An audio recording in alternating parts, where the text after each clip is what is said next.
30, 31 이렇게 해서 지금 3번 남았습니다. 그래서 마무리 짓고 이 12월 2일 날 우리 마지막 날 늘 말씀한 것처럼 마지막 강의 끝나고 우리 간단하게 식사도 하고 또 이 간증도 하고 교제도 이렇게 하는 시간을 갖도록 하겠습니다. 그래서 갑자기 날씨가 추워졌네요. 그죠? 오늘은 204페이지 29가 이스라엘의 회복이라는 제목서부터 오늘 공부하도록 하겠습니다. 잠깐 기도하겠습니다. 진로 긍휼이 풍성하시고 사랑과 은혜가 많으신 신실하신 하나님 아버지, 오늘 추운 날씨에도 저희를 지키시고 보호해 주셔서 또 이렇게 하나님의 말씀에 대한 갈망을 주셔서 저희가 요새 나와서 하나님의 경륜의 마지막 절정인 요한계시록, 그것도 주님께서 이제 그 마지막 순간 약속하신 대로 이스라엘 민족을 다시 회복시키시고 이 땅에 주님께서 세우시는 천년 왕국을 통해서 참으로 인류가 그렇게 고대하던 그 소망을 이루어 주시는 그 위대한 내용들을 저희가 하나님 말씀을 통해 살펴보려고 합니다. 하나님 아버지, 하나님께서 세우신 이 모든 경륜의 최고 이 결론인 이 요한계시록 공부를 저희가 하게 되었는데, 주님 이 주제별로 한 가지씩 주제별로 지금 나누어서 공부하고 있습니다. 오늘의 이 주제를 주님께서 기억하시고 이스라엘의 회복과 천년 왕국에 있어서의 체제, 또 천년 왕국에서 하나님께서 이 세계, 자연 세계를 어떻게 약속하신 대로 온전히 새롭게 하시고 회복시키실 것인지 그 말씀들을 저희가 공부함으로써 주님의 약속에 대한 신뢰를 더욱 갖고 주님을 더욱 따르고 또 미래에 주께서 이루실 그 왕국에 대한 소망을 갖고 살아가는 우리 모두가 되도록 도우시기를 간절히 간구합니다. 심히 무지하고 무능하고 무기력할 뿐이오나 주님만을 신뢰하오니 약속대로 주님 능하게 하시고 지혜와 명철을 더하시고 주님의 영으로 충만하게 채우셔서 이 하나님의 말씀의 사역이 온전히 성취되어 아버지께는 존귀와 영광과 기쁨을 드리고 우리 모두에게 큰 유익과 복이 되도록 역사하시기를 간절히 간구합니다. 이 시간을 하나님 아버지 손에 온전히 의탁드리옵고 이 모든 말씀을 우리 주 예수 그리스도의 이름으로 기도하옵나이다. 아멘. 오늘 우리가 공부하는 주제는 이스라엘의 회복인데요. 성경에서 하나님께서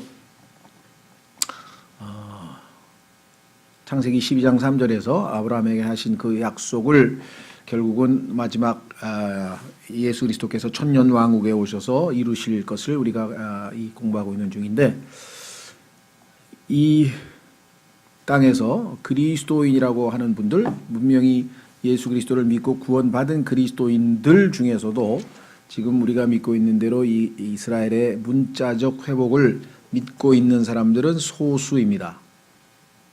왜냐하면 이미 그 중세 1000년 동안에 걸쳐서 로마 가톨릭 교회가 지배할 때에는 소위 말하면 이스라엘은 예수 그리스도를 십자가에 못 박아 죽인 민족이라 그래가지고 유대인들을 아주 정말 인간 이하의 취급, 그래서 짐승과 인간의 중간쯤 된다. 그래서 노란 별을 가슴에 달아주고 그렇게 따돌림했고요. 그것을 그대로 흉내낸 사람이 히틀러죠. 히틀러도 그래서 노란 별을 이스라엘 유대인들에게 달아주었죠. 그러니까 이 유대인에 대한 그 태도에 따라서 정말 성경을 어떻게 대하느냐가 결정이 됩니다. 하나님께서는 유대인들을 택하신 이유는 창세기 11장에서 인류 역사가 더 이상 하나님께서 인도하시기에는 더 이상은 불가능한 상태까지 왔죠. 그래서 전 인류가 한 곳에 다 모여서, 그게 이제 바벨탑인데요. 전 인류가 한 곳에 다 모여서 거기서 하나님께 반역을 하게 돼서 하나님께서 이제 거기서 이제 그 소위 말하면 하나님의 경륜이라 그러죠. 하나님의 경영 방침을 바꾸게 되십니다. 그러니까 처음에 창세기에서 이브하고 아담하고 하나님께 죄를 지어서 반역을 했고, 또 가인이 하나님 앞에 또 잘못된 헌물을 갖다 바쳤고, 노아의 홍수로 하늘에서 내려온 타락한 하나님의 아들들이 또 이 땅을 더럽혀서 거기에 물든 인간들도 거기에 동조했고 여기에 대한 하나님의 심판이 있었고, 네 번째는 아예 이 땅에 있는 모든 민족들이 다 한 곳에 모여서 집단으로 하나님께 소위 말하면 항명을 했는데, 반역을 했는데, 이로써 하나님께서는 이제 하나님의 계획을 바꾸셔서 그때까지의 모든 민족들을 이제 더 이상 간섭하지 않겠다. 그래서 이제 소위 말하면 로마서 1장의 표현대로 하면은 gave up, 포기했다는 얘기인데요. 내버려 두었다는 얘기. 그러니까 이런 거죠. 부모님들이 자식 키울 때 보면은요, 아무리 말을 해도 말을 안 듣고, 아무리 해도 말을 안 듣고, 아무리 해도 말을 안 들으니까 결국에 나중에 가서는 포기를 하는 거죠. 근데 그 포기라고 하는 것은 좋은 게 아니죠. 예, 그래, 네가 하고 싶은 대로 해봐라. 네 맘대로 해. 이렇게 되는 것이 창세기 11장이에요. 네 맘대로 해라. 그래서 인류는 그때 이후로 급속도로 타락해서, 그때 이제 바벨탑이 세워졌고, 그 바벨탑을 세운 바빌론 왕국의 이 님롯이라고 하는 자가 있었고, 그가 죽은 이후에 그의 부인인 세미라미스가 님롯을 이어가기 위해서 바벨론이라고 하는 신비의 바벨론 체계, 즉 종교라고 하는 걸 만들어서 나중에 계시록에 가면 큰 음료로 발전할 때까지 이제 소위 말하면 하나님과 별종의 새로운 종교를 만들어낸 것이 바로 그때였거든요. 그때 그러니까 하나님께서 그때까지만 해도 심판을 해도 간섭을 하셨는데, 그 이후에는 아주 급속도로 이제 타락을 해서 지금 이제 그 막바지까지 와 있는 상황이고, 그러나 하나님께서는 이들에게 기회를 주기 위해서 그 민족들 중에서 가장 숫자가 작은 민족 하나를 뽑아서 그들과 하나님과의 관계를 통해서 하나님이 어떠하신 분인지를 알려주는 증인으로 삼았어요. 그래서 그것을 선민이라고도 하고, 이스라엘이 거기에 뽑혔는데 뭐 잘나서가 아니라 신명기 7장 7절에 따르면 숫자가 가장 적기 때문에 가장 작은 민족을 하나님이 도와주셔야 사람들이 하나님이 도와주시는 민족, 그러니까 하나님께서 도와주셨다, 그래서 하나님을 인정하게 될 것이다 라는 것이죠. 그래서 너희들이 섬기는 그런 우상신들보다 이스라엘이라고 하는 작은 나라가 섬기는 하나님이 진짜 하나님이다 라는 사실을 알려주기 위해서 이제 이스라엘을 택했고, 그 이스라엘을 택하는 그 첫 번째가 아브라함을 부르시는 창세기 12장 1절에 시작이 되는 거죠. 그 이후로 하나님께서는 한 번도 이스라엘이 비록 계속해서 이스라엘은 하나님의 부르심에 올바르게 반응하지 않고 계속해서 그들도 하나님께 많은 죄를 짓고 정말 나중에는 반역을 해서 바벨론의 포로까지 잡혀가고 이런 우여곡절을 겪었지만, 하나님께서는 한 번 부르심에는 후회하심이 없다, 이렇게 로마서에서 말씀하신 것처럼 결국은 이 이스라엘을 회복시키셔서 원래 하나님께서 부여하셨던 그대로 민족들, 즉 천년왕국에서 모든 민족들을 과 하나님 사이에 중재 역할을 하는 그러한 제사장 국가로서의 책임을 다하게 된다. 그래서 하나님의 뜻이 드디어 이제 이루어지는데, 그 이스라엘이 결국은 하나님에 의해서 회복이 된다라고 하는 주제가 오늘 주제입니다. 그러니까 이 하나님의 경륜과 하나님의 마스터 플랜에 대한 이해가 없는 사람들은 이스라엘은 하나님께 반역을 해서 결국은 예수님을 십자가에, 자기 왕을 십자가에 못 박아 죽인 그러한 민족 아니냐. 그래서 드디어 하나님은 이스라엘을 깨끗이 끝장냈다. 그래서 이스라엘과 하나님 사이에는 이제 더 이상 남은 게 없다. 그냥 끝난 거다. 그리고 이스라엘에게 하신 모든 축복은 영적으로 적용되어서 다 교회가 차지한다. 이게 로마 가톨릭 교회의 기본 교리입니다. 그런데 성경에서는 이스라엘에게 갈 복은 이스라엘의 갈 복이고 교회가 누리는 복은 또 다른 복입니다. 그렇죠? 예, 그래서 이스라엘과 교회가 밀접한 관계가 있으나 성경에서는 이것이 하나님께서 이스라엘을 완전히 저버렸다고 하신 적이 없고, 그렇게 믿는 자들은 무지한 자고 교만한 자이기 때문에 하나님께 크게 낭패를 당할 것이라고 또 로마서의 경고가 나와 있어요. 따라서 이스라엘의 회복을 믿지 않는 것은 아주 하나님의 성경 전체에 있어서 가장 핵심적인 하나님의 의도를 간과한 것이고 빗나간 것이라는 것이죠. 예, 그래서 로마서 11장에서 9장, 10장, 11장에서 하나님의 복음, 하나님의 복음이라고 하는 테마가 로마서 전체인데, 그 하나님의 복음에 있어서 로마서 9장, 10장, 11장의 세 장에다가 하나님께서 이스라엘과 하나님과의 관계, 과거에 하나님께서 이스라엘을 어떻게 대접했는데 이스라엘은 어떻게 하나님을 대접했고, 현재 이스라엘은 어떻게 하나님의 심판과 징계 가운데 놓여 있고, 미래의 이스라엘은 결국은 회복되어져서 하나님께서 선민으로 뽑은 바 된 그 역할을 드디어 천년왕국에서 감당하게 될 것이다. 그래서 하나님의 복음을 다루는 로마서라는 책에 이 이스라엘에 대한 주제가 그렇게 석 장이나 길게 삽입되어 있는 것이에요. 왜냐하면 그게 하나님의 경륜에 있어서 중요한 포인트이기 때문에.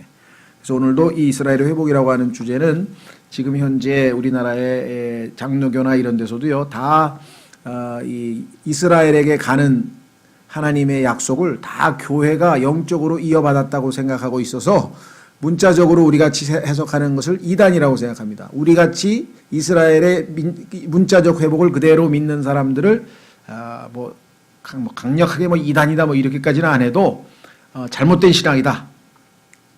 왜냐하면 우리나라는 장로교회는 주류는 그렇죠. 예. 천년왕국도 무천년, 천년왕국이 실제 있는 게 아니라 지금이 천년왕국이다. 왜? 예수님이 우리 마음의 왕인데 뭐 예수님이 진짜 왕이 돼서 이 지상에 내려와서 뭐 진짜 뭐 저 예루살렘에서 뭐 백악관에서 저 트럼프 통치하듯이 직접 예수님이 눈에 보이는 뭐 통치라고 이렇게 어떻게 이렇게 물질적이고 눈에 보이는 그런 아주 유치한 생각을 하느냐. 우리들 보고 하는 말씀들이에요. 그분들이. 예. 그건 영적인 것을 지금 잘 몰라서 그러는 거다. 우리 마음에 예수님이 벌써 왕이시고 우리가 이미 천년왕국이 우리 마음에 이루어졌는데 뭘 또 그런 걸 여러분 생각은 어떠세요? 우리가 생각할 때는 아니 성경을 읽어보면 그게 아닌데? 라고 할 것 같지만 그분은 이미 그런 시각으로 성경을 이제껏 봐왔기 때문에 성경에 나오는 모든 이스라엘과 관련된 그 약속을 교회 시대에 우리에게 다 영적으로 적용해버렸어요. 그 스피리추얼라이제이션 해버렸어요. 그래서 우리는 지금 교회의 머리라 그랬지 교회의 왕이라고 안 돼 있거든요. 성경에는. 교회는 예수님이 왕이 아니에요. 교회는 우리의 머리 되시고 우리의 신랑 되신 분이라고 돼 있지 왕이라고 할 때는 천년왕국에서 이스라엘의 왕이 되는 것이죠. 그렇죠.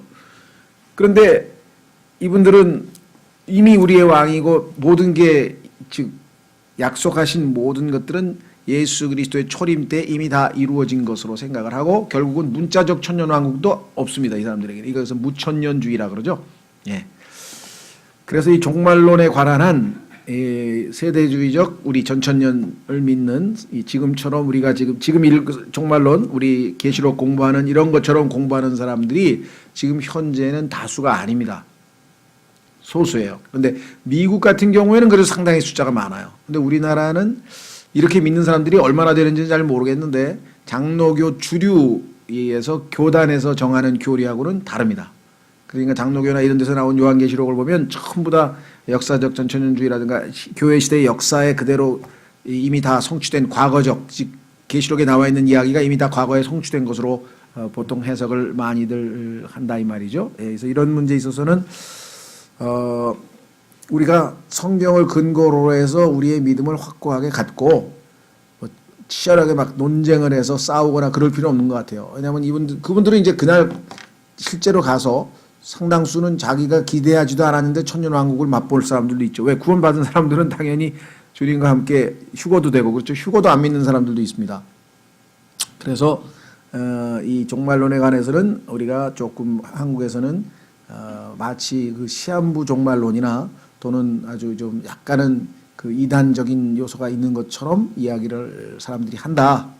잘 성경에 대해서 정확하게 모르는 경우를 수 있다는 것. 그러나 이스라엘에 관한 약속은 로마서를 포함해서 아까도 말씀드렸습니다마는 하나님께서 정확하게 강조하신 것이기 때문에 여기서 우리가 그 문자적 해석을 놓쳐서는 안 되겠다. 있는 그대로 문자적으로 일어날 것이다. 왜?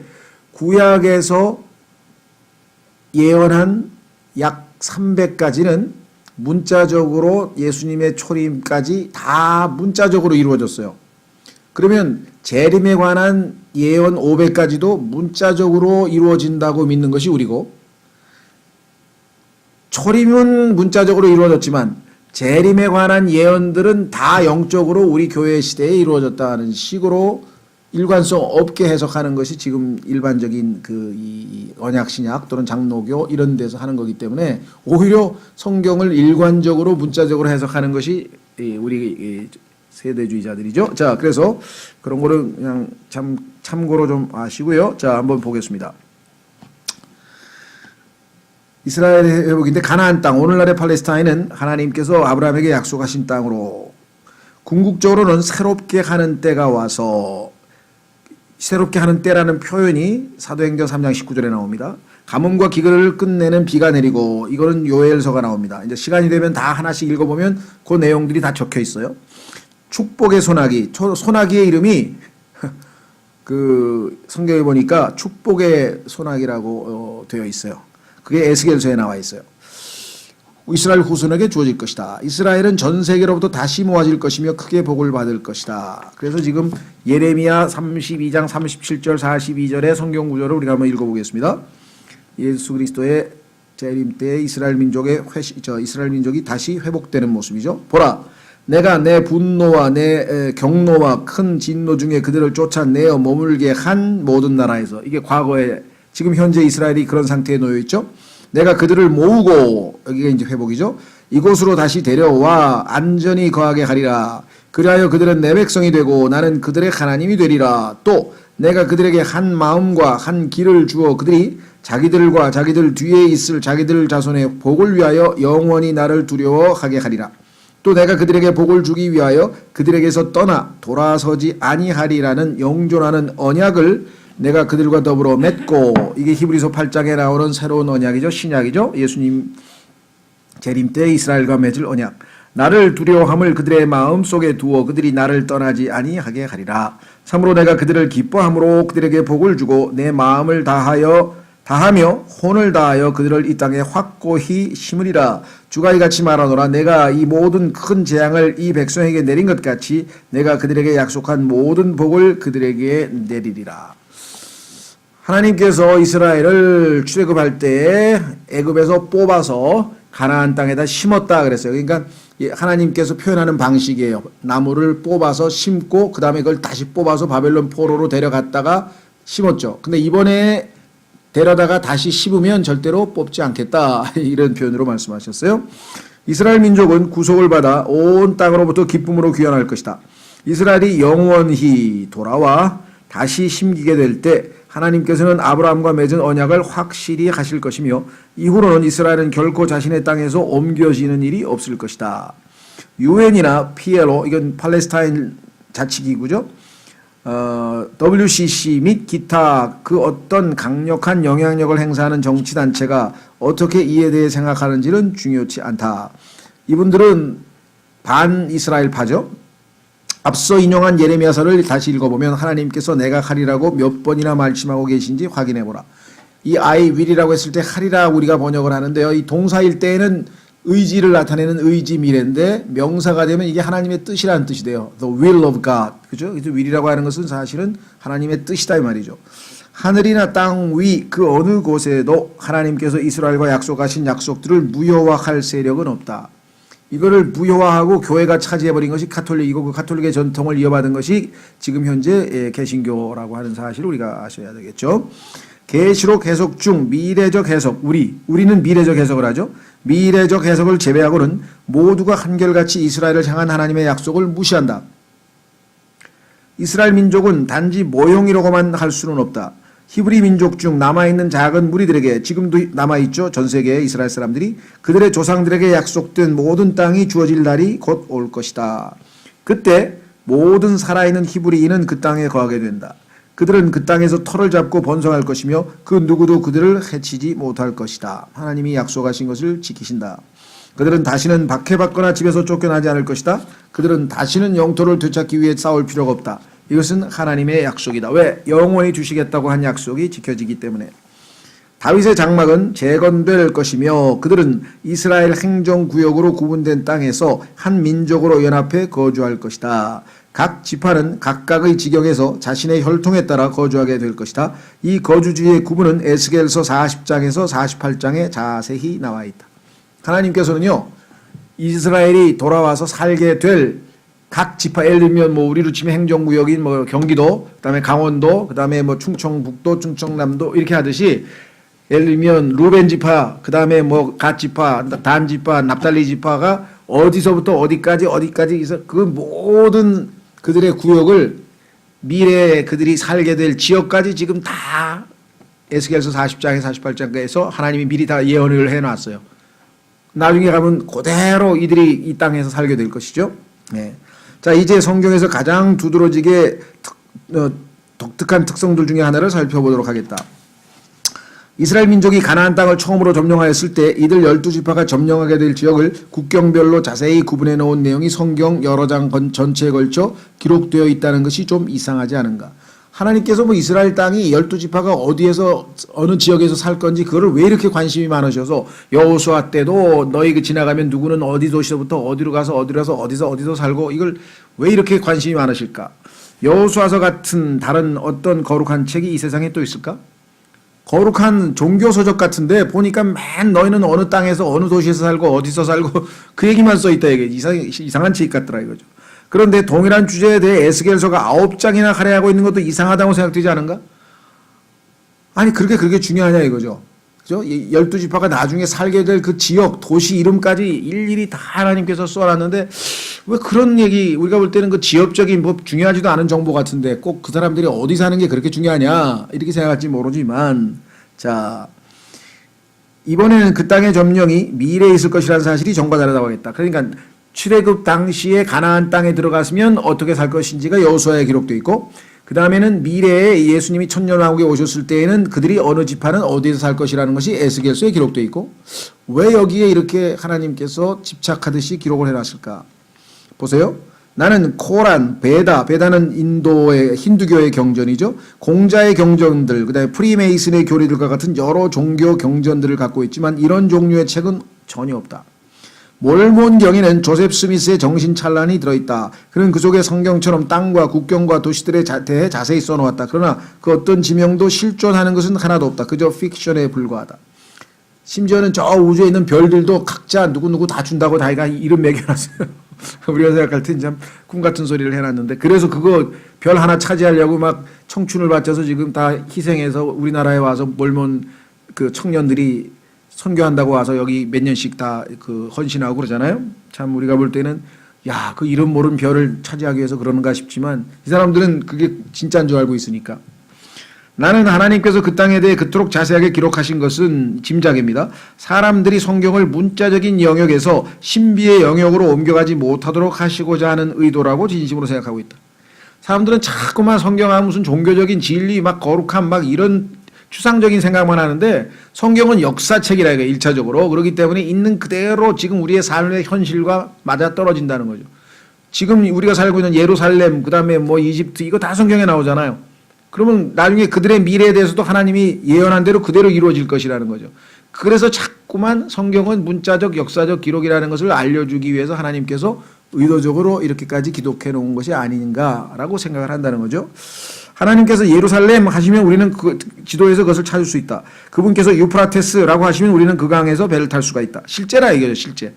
주께서 이집트라고 하실 때 우리는 그것이 무엇을 의미하는지 걱정할 필요가 없다. 왜? 이집트가 실제로 있으니까. 하나님께서는 자신이 말씀하신 바 그대로 의미하시고 의미하시는 바를 그대로 말씀하신다. 만약 누구라도 종교에 대해 편견이 있다면 지리를 공부해 보기 바란다. 지리 공부하면 성경에 나오는 지리가 지금 다 그대로 존재해요. 성경에 나오는 뭐 왕의 이름도 역사책에 보면 다 나와요. 그러니까 실제라는 거죠, 이게. 어떤 종교적인 사상, 이론, 추론이 아니고 하나님의 말씀이 거기에 있다. 누구라도 역사나 인류학을 공부해 본다면 그는 이 두 분야에서 그 어떤 내용도 성경과 충돌이 없다는 사실을 발견하게 될 것이다. 회의주의자라면 성경 속으로부터 지도를 하나 그려 팔레스타인 광야로 여행하면서 모래를 밟아보라. 성경이 안 믿어지면 지도 하나 들고 실제 예루살렘에 가서 성지순례하면서 지명 하나하나를 확인해 보라요. 성경에 나와 있는 게 그대로 지금 도시가 있나 없나. 거기에 우물이 있다는데 가보니까 진짜 우물이 있나 없나 가보라는 거죠. 진짜. 예? 하나님의 성경이 파괴되었다고 말하는 도시가 진짜로 폐허가 된 것을 보게 될 것이다. 성경에 여리고에 대해서 쓰면 가보라고 거기다. 다 폐허가 돼서 성경이 말하는 대로 다 그대로 써 있다 이거예요. 그래서 주의 증언은 확실하여라고 성경에 말하지 않았느냐. 예수 그리스도께서는 이 땅 위에서 1000년 동안 예루살렘에서 통치하실 것이다. 지금 예루살렘 뭐 관광 가는 거 어렵지 않아요. 그냥 성지순례 돈 얼마 되면 그냥 비행기 타고 금방 가요. 그 예수님께서 실제 거기 와서 다스린다고 성경에 써 있다는 것이에요. 그만큼 우리의 실제 삶과 밀착되어 있다. 히브리 민족은 하나님께서 그들에게 약속하신 그 땅에 거하게 될 것이다. 그 누구라도 지금 당장 중동 지역을 여행하면서 이들 12지파가 거주하게 될 그 영토들을 직접 구분해 볼 수 있다. 아, 여기 납달리가 살 동네네, 여기가. 여기 지금 가시 살 동네네. 다 알 수 있어요. 왜? 에스겔서 표는 다 써 있으니까 지도까지 그려가지고 우리 친절하게 또 성경 공부책에 보면 그거를 따라서 도시 이름에서 다 지도까지 그려놓은 사람도 있거든요. 그럼 그 지도 들고 가가지고 보면 아 여기 다 알 수 있죠. 우리의 성경은 수수께끼가 아니다. 성경은 계시이며 그것도 바로 하나님 자신의 계시이다. 예루살렘은 빛이 될 것이며 생명수의 원천이 될 것이다. 이 세상의 모든 조약, 전쟁 그리고 국제회의도 이루지 못한 바로 그것을 예수 그리스도께서 이루실 것이다. 이들이 이루지 못한 게 뭐냐? 예루살렘의 이름대로, 예루살렘의 이름이 뭐냐면 평화의 도시라는 뜻인데 여기서 30번이 넘는 전쟁이 벌어졌으니 전쟁이 얼마나 자주 일어났는지 몰라요. 세계에서 제일 전쟁이 많이 일어난 도시인데 얼마나 역설적이에요. 근데 평화의 도시인데 그러니까 인간들은 그걸 강화조약을 맺어서 어떻게든지 예루살렘에서 정말 편한 태평성대가 이루어지게 해보려고 별짓을 다 했는데 뭐 카터 대통령도 해보고 뭐 누구 대통령도 해보고 뭐 무슨 키신저도 회담을 하고 뭐도 하고 그냥 아무리 해도 여기는 계속 지금도 테러가 일어나고 그러면 누가 이것을 이루어 주실 거냐 이게 Prince of Peace 평강의 통치자이신 예수 그리스도께서 여기에서 와서 다스리는 순간 예루살렘은 본래의 이름대로 예루살렘이 된다. 이게 평화의 도시가 될 것이다 라고 성경에 써 있다는 거예요. 자, 그래서 예루살렘은 평화의 도시가 된다는 말이다. 이때의 생활 여건 얼마나 아름다운 도시가 될지는 이사야서 2장의 6절에 써 있습니다. 자, 이때 땅의 거주민들은 히브리인들을 두려워하게 되는데 이는 이 민족이 모든 민족들의 우두머리가 될 것이기 때문이다. 예수님께서 이 땅에 다스리시면요 이스라엘이 전 세계에서 최고 국가가 되는 거예요. 그래서 예수님은 이스라엘을 통해서 다른 민족들을 대하시는 거예요. 이스라엘이 제사장 국가이기 때문에 그렇죠? 예, 그래서 우두머리 국가가 탑 헤드 네이션이죠. 헤드 민족들 중에서 가난하고 고통받는 민족도 있게 된다. 성경에 보니까 그런 민족이 예수님 다스릴 때에도 다 수준이 똑같은 게 아니라 가난하고 고통받는 민족도 있다고 써 있습니다. 마태복음 이스라엘의 회복에 관한 사건 기록은 스바냐 3장과 이사야서 62장에 요약되어 있다. 그래서 이 테마는 사실은요 관심 있는 분들은 이번이죠. 금년도 여름 수련회에서 저희가 로마서 9장, 10장, 11장을 하면서 이스라엘에 관한 하나님의 경륜을 푸는 열쇠로서의 이스라엘에 관해서 4시간에 걸쳐서 저희가 공부를 한 적이 있습니다. 그래서 다시 한번 관심 있는 분들은 그걸 공부해 보시면 이스라엘에 대해서는 그래도 성경 전체에서 우리가 다루어 놓은 게 있으니까요. 한번 확인해 보시고. 자, 그래서 이스라엘 회복은 예수 그리스도의 재림에 있어서의 필수적인 요소다. 그 다음에 이제 두 번째 테마는 30과 천년왕국의 체제라고 하는 것은 정치 제도를 얘기하는 거예요. 천년왕국은 도대체 어떤 식으로, 예를 들면 우리 조선시대는 어떻게 됐습니까? 왕이 있고, 그 다음에 뭐 정승이, 영의정, 좌의정, 우의정이 있고, 그 다음에 또 뭐 육조가 있어가지고 뭐 판서들이 있고, 뭐 이런 식으로 됐잖아요. 우리나라는 지금 뭐 사법부가 있고, 입법부가 있고, 뭐 이런 식으로 되는데 도대체 이 예수 그리스도께서 다스릴 때는 어떤 스타일로 다스리느냐 핵심적인 것만 이야기를 합니다. 그것은 뭐냐 다름 아닌 예수님이 왕으로 눈에 보이는 왕으로 직접 통치를 해요. 자, 주 예수 그리스도께서 다윗에게 속한 왕좌를 차지하실 것이다. 그래서 이 땅에서 이 예수님이 앉으실 왕좌는 다윗의 왕좌라고 되어 있는 것이 누가복음 1장 30절 32, 33절에 써 있습니다.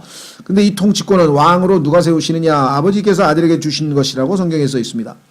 이 왕자가 있는 곳, 자, 그러니까 천년왕국의 수도는 어디냐? 예루살렘입니다. 시온산이 될 것이다. 시온은 다윗의 왕자가 있었던 도시이며 위대한 왕의 도시라고 구약의 성경에 불리죠. 자, 그러면 천년왕국에서 지구상에서 제일 핵심 중요한 도시는 누구예요? 어디예요? 예루살렘. 지금은 글쎄요, 워싱턴이라고 해야 되나? 뭐 세계에서 최강 국가가 미국이니까 뭐 워싱턴 백악관이 될 수도 있고 아니면 뭐 유엔 본부가 있는 뉴욕이라고 하던가 하여간 지금은 예루살렘이 아닌데 이때 가면 모든 사람들의 최고 이 중심 도시가 바로 예루살렘이 될 것이다. 자, 주의 백성은 그분의 왕관에 있는 돌들이 될 것이다. 이 돌은 사실은 보석이란 뜻입니다. 여러분들 왕관 있죠?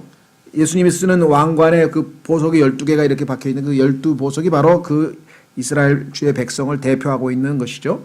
주의 왕국에서는 첫째 부활에 참여한 자들이 주님을 보좌할 것이다. 기억나세요? 계시록 20장에 나와 있는 첫째 부활에서 주님과 함께 1000년 동안 통치할 자들의 명단이 나와 있었잖아요. 그것은 누구였습니까? 바로 첫째 부활은 세 종류가 있었죠. 구약 성도들, 그다음에 신약 성도들, 환란 성도들. 이 세 그룹이 첫째 부활에 참여하는 자들이라 그랬잖아요. 그렇죠? 휴거에 해당되는 거죠. 자, 이들 중에는 특별한 봉사의 직책을 지니게 될 자들도 있을 것인데, 그러니까 대부분 다 한 고을 또는 뭐 5고을이 됐던 10고을이 됐던 자기에게 주어진 그 고을들을 다스리는 그런 왕들이 되겠지만, 그 중에서 예수 그리스도를 직접 보좌하는 그러한 역할을 하는 사람들이 있을 것이라고 지난번에 살펴보았죠. 그것은 그들이 한 수고에 대한 보상입니다. 이들은 그것을 수고를 통해 획득한 것이며, 이에 대해서는 앞서 그리스도의 심판석이라는 주제에서 살펴본 바 있다. 그러니까 정말 예수 그리스도를 우리도 우리 요즘에 우리나라 정권에 있어서 실세들이 있을 거 아니에요. 이러면 대통령 무슨 수석인가요? 그 사람이 민정수석인가요? 민정수석이 조국인가요? 조국? 예. 그 사람이 지금 실세 중에 한 사람으로 옆에 들러붙어 있죠? 예. 항상 대통령을 자주 만나는 사람이 실세지 그다음에 임종석 비서실장 그래서 그 두 사람이 제가 볼 때는 아마 지금 최고의 이 측근인 것 같아요. 예. 그런 것처럼 예수님을 직접 옆에서 보좌할 수 있는 그러한 특권을 받을 사람들도 있을 터이다. 주와 함께 고난을 당하지 않으면 함께 통치하지 못할 것이다. 계시록 5장 10절, 디모데 후서 2장 12절, 8장 17절에 보니까 고난을 당하면 그렇죠? 통치할 것이다. 이렇게 되어 있는데, 여기에 대해서는 이제 두 가지 견해가 있습니다. 일반적으로는 모든 사람들에게 구원이 주어지고 모든 사람들에게 정말 하나님의 아들의 신분이 주어졌지만, 어떤 사람은 이 땅에서 하나님께서 주신 그런 은사와 모든 것을 동원해서 하나님을 제대로 섬기지 아니한 사람들, 예를 들면 문화 비유에서 하나님께서 주신 그 문화를 땅에다 묻어놓고, 그죠?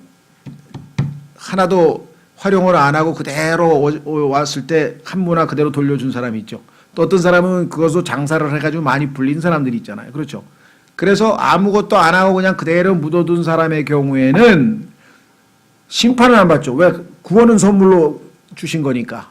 그러나 그 사람에게는 하나님께서 주실 게 아무것도 없다라고 성경에 써 있어요. 이제 그런 이야기라고 이걸 해석하는 겁니다. 그러니까 어떤 분들은 그런 얘기를 해요. 우리나라에 요즘에도 있는지 모르겠는데, 옛날에는 그 무임소 장관이라 그래가지고 장관은 장관인데 부처가 없어요. 예를 들면 무슨 경제기획부, 그다음에 행전안전부, 그다음에 무슨 통상자원부 이렇게 부가 있어가지고 장관이면 자기의 할 일들이 다 정해져 있잖아요.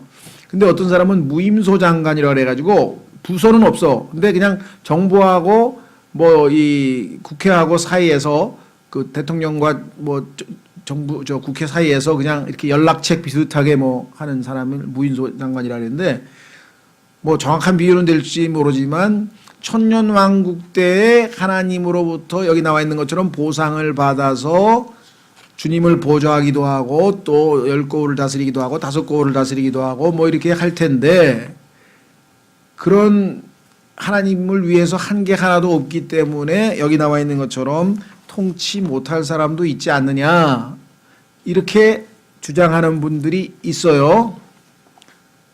근데 성경에 보니까 실제로 누가복음에 보니까 그 문화 비유에서 한 문화만 가지고 있던 사람은 그대로 땅에 묻어놨다가 그대로 돌려드려서 실제로 아무것도 보상을 받지 못하는 경우가 있더라는 거죠.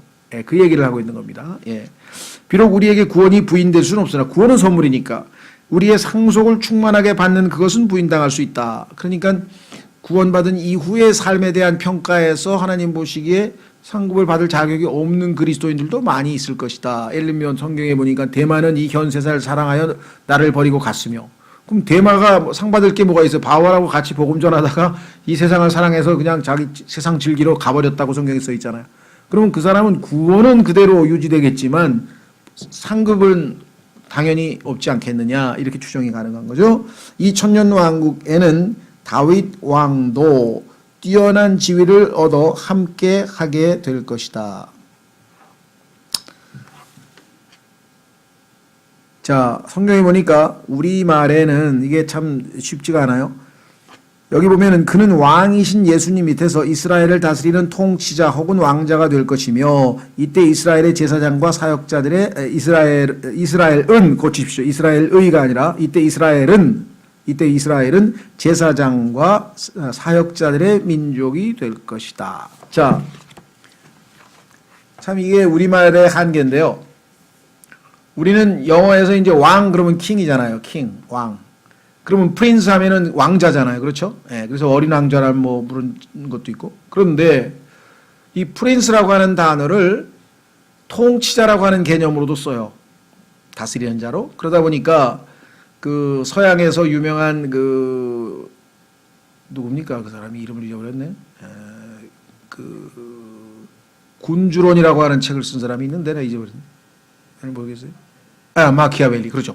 마키아벨리라고 하는 사람이 쓴 군주론이라는 책이 있어요. 근데 그 군주론이라는 말은 영어로는 The Prince예요. The Prince. 그러니까 아니 프린스가 군주가 됩니까? 모나크도 뭐 다른 말도 있는데 막 이런 사람들도 있어요. 그러니까 이제 우리말로 영어에서 번역될 때 여러 가지 하여간 참 그 고민을 했겠죠. 근데 하여간 군주론이라고 일단 번역을 했어요. 근데 그 말은 틀린 건 아니에요. 왜냐하면 여기서 프린스라고 얘기한 것은 이 사람은 왕이 있고 왕자라고 하는 개념으로 쓴 게 아니라 통치자, 다시 말하면 통치 철학을 얘기하는 거예요.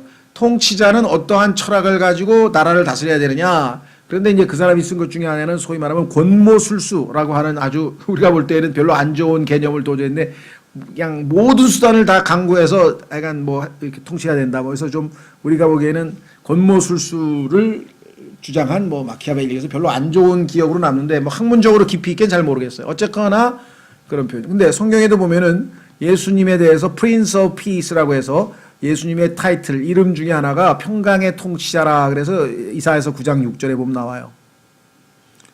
그런데 예수님에게 Prince of Peace라 했다. 그러니까 예수님이 왕자라고? 왕이신데 왜 왕자지? 그러니까 아버지가 왕이시니까 왕자지 뭐 이런 분도 있어요. 그래서 틀린 말은 아니에요. 그래서 이 프린스라고 하는 단어를 우리가 상식적으로 생각하는 것처럼 왕, 그 다음에 왕자로 번역을 하는 게 옳을까?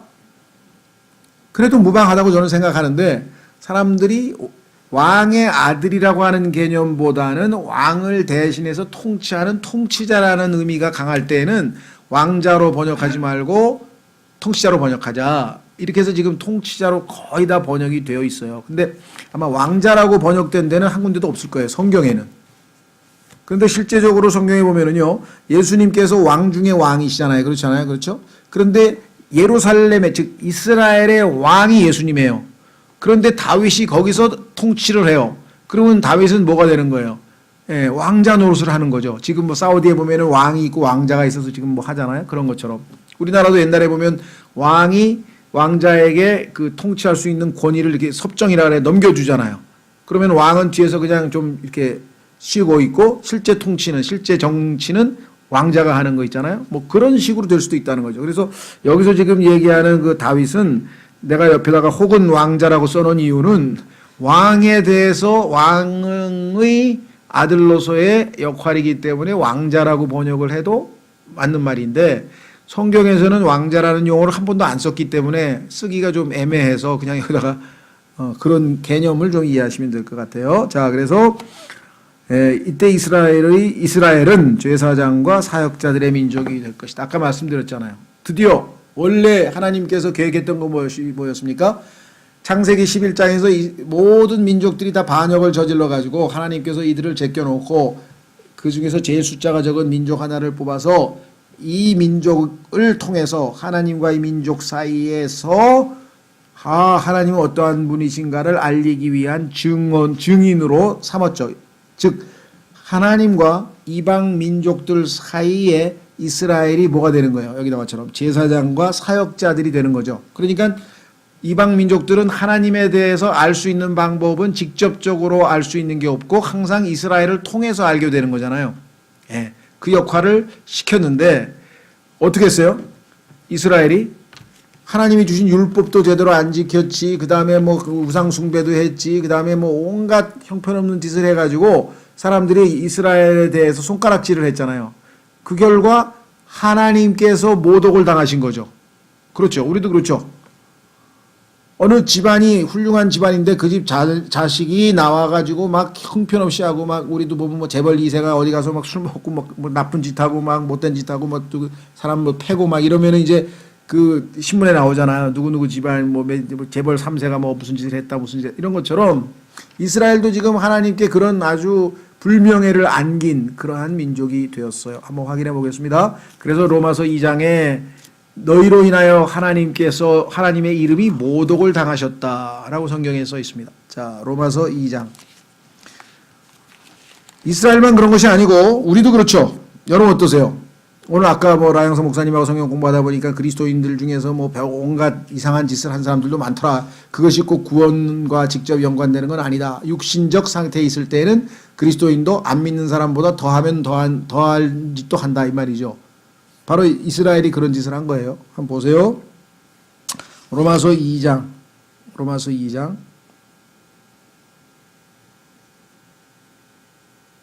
찾으셨습니까? 예. 17절. 로마서 2장 17절은요. 유대인들을 신랄하게 비판하는 거예요. 바울이 너희 모습을 한번 봐라.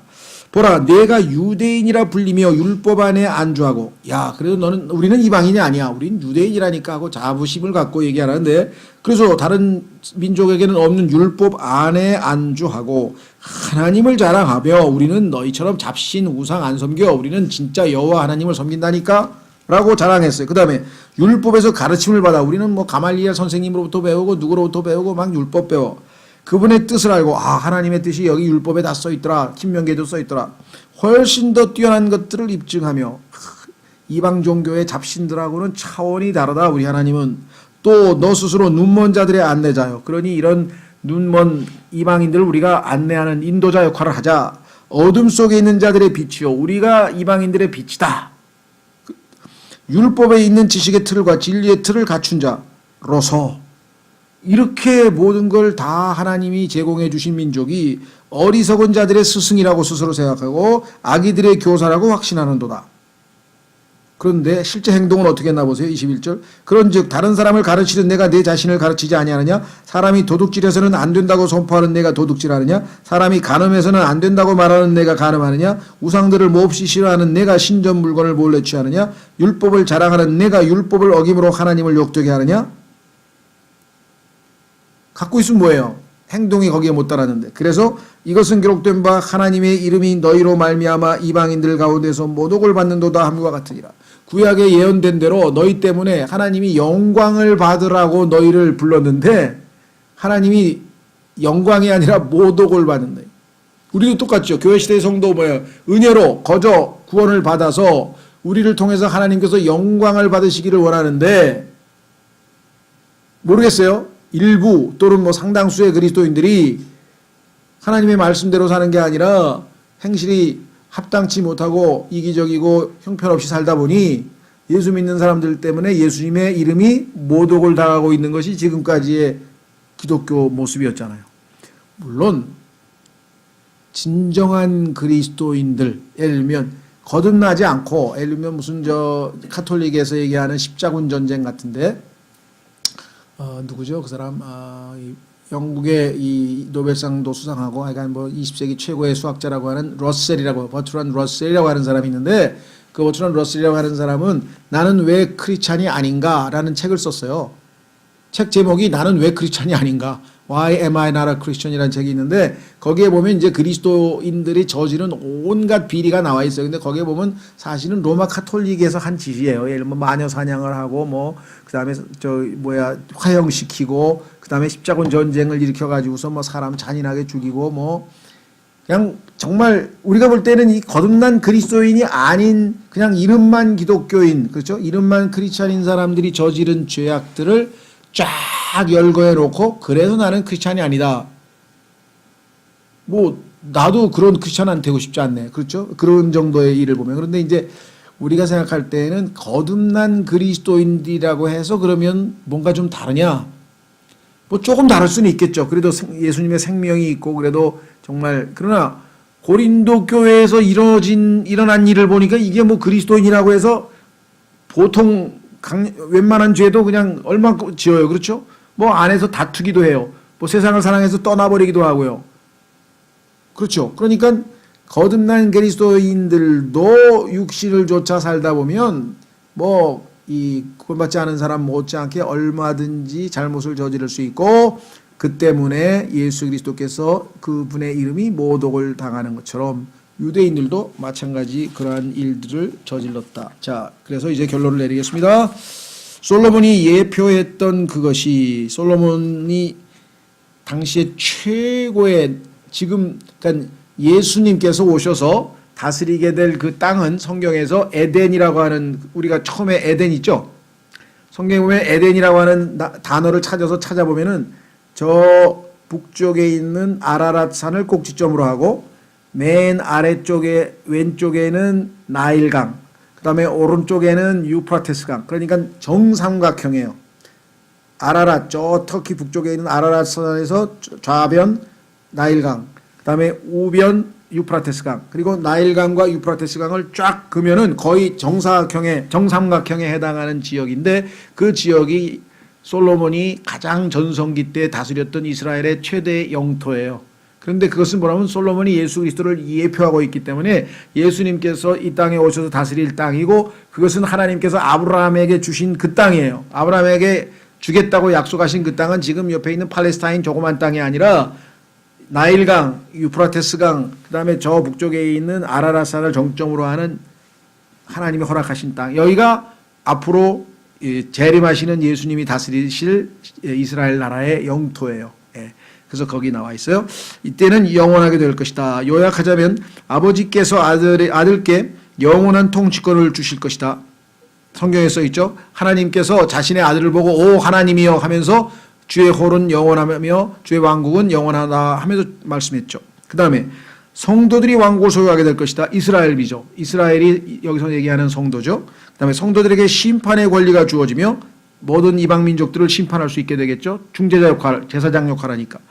모두가 이들이 통치하에 들게 될 것이다. 그래서 이스라엘 왕 예수 그리스도, 이스라엘은 나머지 모든 민족들, 글쎄요.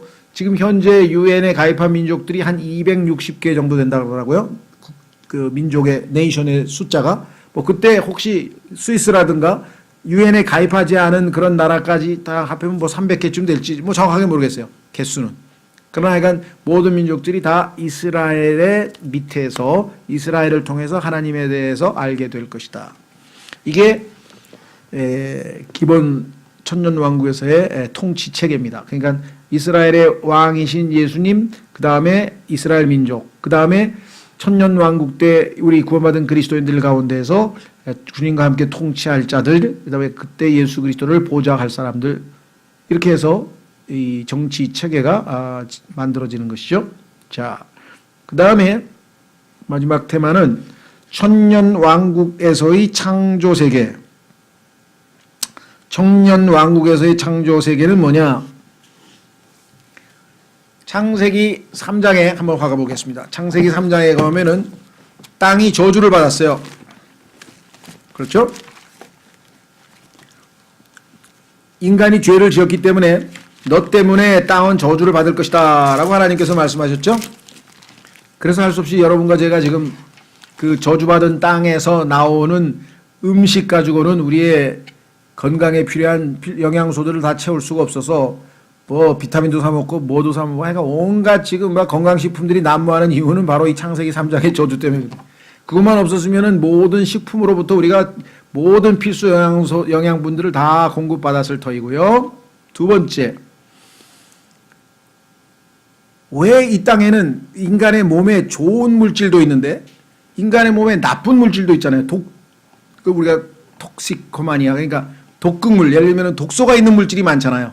예를 들면 감자에도 무슨 독소가 있다 그러고 또 뭡니까? 모든 좋은 음식에도 보고에도 독이 들어있고, 그러니까 인간에게 해로운 물질들은 왜 생겼냐? 그건 창세기 3장의 저주 때문에 생긴 것이겠죠. 그러니까 하나님께서 원래 지으셨던 그 땅은 인간에게 좋은 것만 제공해주는, 왜 하나님이 보시기에 좋았더라 그러고 써 있잖아요, 창세기에. 그런데 창세기 3장에 인간이 죄를 지으니까 하나님께서 이제 거기에 대해서 땅을 저주하는 장면이 나옵니다. 이 저주가 드디어 천년왕국에서 풀리는 거예요. 자, 보세요. 창세기 3장 17절 아담에게 하나님께서 직접 말씀하십니다. 창세기 3장 17절 아담에게 이르시되 내가 내 아내의 음성에 귀를 기울이고 내가 내게 명령하여 이르기를 너는 그것에서 나는 것은 먹지 말라 하고 말한 그 나무에서 나는 것을 먹었은지 먹지 말라 그랬는데 먹었으니까 불순종이죠. 그 때문에 어떤 일이 벌어졌냐. 그 땅이 아담의 통치 구역이었잖아요. 아담이 왕이고. 그런데 그 아담의 땅이 망가져 버렸어요. 땅은 너로 인하여 저주를 받았고 너는 평생토록 고통 중에 땅의 소산을 먹으리라. 저주가 얼마나 없었더라면은요 농사 짓는 것이 힘든 게 아니에요. 왜 땀 흘려서 고생하고 뭐 이렇게 해서 농사 지을 필요 없었어요. 나무가 자라서 저절로 다 좋은 열매를 냈을 텐데 죄를 짓고 나서 지금 이러한 저주가 임하게 되었다. 그렇게 성경에 써 있죠. 자, 그래서 또한 땅이 내게 가시덤불과 엉겅퀴를 내리라. 소위 잡초도 나오고요. 하여간 쓸데없는 것 같은 이 좋지 않은 작물들도 계속 뭐 독버섯도 있고요. 하여간 뭐 그런 것들이 많이 생겼. 내가 들의 채소를 먹으며 땅으로 돌아올 때까지 내 얼굴에 땀을 흘려야 빵을 먹으려니 땀을 흘리지 않고서는 고생하지 않고서는 농작물이 잘 자라지 않아. 피를 뽑아야 되고 그다음에 뭐 물을 줘야 되고 그다음에 뭘 해야 되고 계속 인간에게 이렇게 노동이 원래는 즐거움이었어요. 죄를 짓기 전에는. 그렇죠. 우리가 뭔가 작품을 하나 만들고 열심히 해가지고 뭔가 뭐 애들도 뭐 하나 조립해가지고 뭐 하나 딱 로봇 완성해 놓으면 막 기분이 좋잖아요. 그러니까 우리도 이 일이라고 하는 것은 원래는 즐거움이었는데 죄로 말미암아 저주가 임하니까 딱 일도 몇 배로 해야 되고 그다음에 땀 흘려야 되고 그다음에 근육이 아프고 막 쑤시고 막 이런 온갖 부작용들이 이제 우리가 죄인이요 땅은 저주를 받았습니다라고 하는 것을 상징적으로 항상 기억나도록 하나님이 그렇게 만들어 놓으신 거죠. 그렇죠? 자, 그런데 어떻게 되나 보세요. 흙으로 돌아간다까지 얘기했습니다. 자, 그래서 다시 돌아오면 교재로 이 땅이 드디어 저주에서 풀려나는 순간이에요. 그래서 원래 창세기에서 에덴에서 저주받기 전에, 즉 인간의 타락 이전의 모습을 회복하는데 얼마나 아름다운 곳인가. 자, 한번 성경에서 그 성경 구절을 찾기 전에 이 아이작 왓츠라고 하는 시인이 예수께서 다스리리라 천년왕국에 라고 하는 찬송가 가사 중에서 여기 이렇게 적어놨네요. 자, 예수께서 해가 있는 곳마다 다스리시리니 그분의 여정은 계속해서 이어지고 그분의 왕국은 바닷가에서 바닷가로 퍼지며 달이 차고 더 이상 기울지 않을 때까지 그리하리라. 북에서 남까지 통치자들이 모여들어 그분 발 앞에 엎드려 경배하며 서방 제국들은 자신들의 주님을 소유하고 야만 족속들은 그분의 말씀에 귀를 기울이네. 그분께 끝없는 기도가 드려질 것이요 끝없는 찬양이 그분의 머리를 관시우리니 그분의 이름이 달콤한 향기처럼 피어올라 매일의 희생자와 함께 하리라. 온 백성과 모든 언어에 속한 자들이 가장 달콤한 노래와 함께 그분의 사랑 위에 거하며 어린아이들의 목소리도 선포하리라. 아침 일찍 그분의 이름을 송축하면서. 그러니까 천년왕국 때의 아름다운 그 모습을 이렇게 이 시인이 찬송가에 담았다. 자, 그러면 구체적으로 한번 보겠습니다. 넘겨서 교재 212페이지. 우리는 하나님께서 이 땅의 낙원을 회복하시게 될 그때에 대해 소망을 갖고 있다. 아, 그렇죠. 저주가 땅에서 풀리고 그 다음에 모든 약육강식, 여러분 잘 아시죠? 정글의 법칙, 약육강식이잖아요. 그런데 성경에 보니까 모든 그 육식동물들이 원래 하나님께서 창조하셨던 죄 짓기 이전에 초식동물이었죠. 그러니까 원래는 육식동물이 없었잖아요. 그래서 모든 동물들에게 다 풀을 먹으라고 명령을 했는데 타락한 이후부터 육식동물이 생겨났단 말이죠.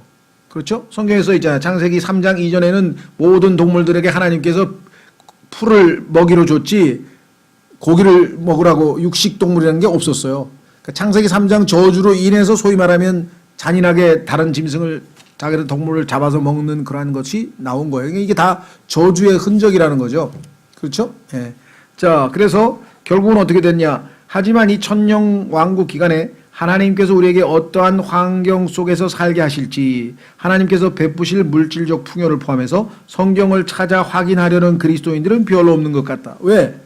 이런 걸 안 믿으니까 문자적으로 성경을 해석 안 한다 그러지. 뭐 다 이런 영적인 축복으로 해석을 하고, 우리가 이미 예수님 믿고 이 땅에서 그냥 기쁨이고 이런 영적인 게 중요하지. 뭐 예수님이 와가지고 그냥 뭐 그 황폐한 이 토양이 원래 에덴 동산처럼 바뀌고 그건 너무 유치하다. 그건 너무 물질적이다. 뭐 이렇게 생각하시는 분이 있는데, 그래서 관심들이 없는 것 같아요. 근데 성경에는 하나님께서 창세기 3장 이전에 예수님께서 오셔서 다스릴 그 죄 없는, 그렇죠, 죄 짓기 전의 모습이 얼마나 아름다워. 생각을 해보세요. 궁금하지 않으세요?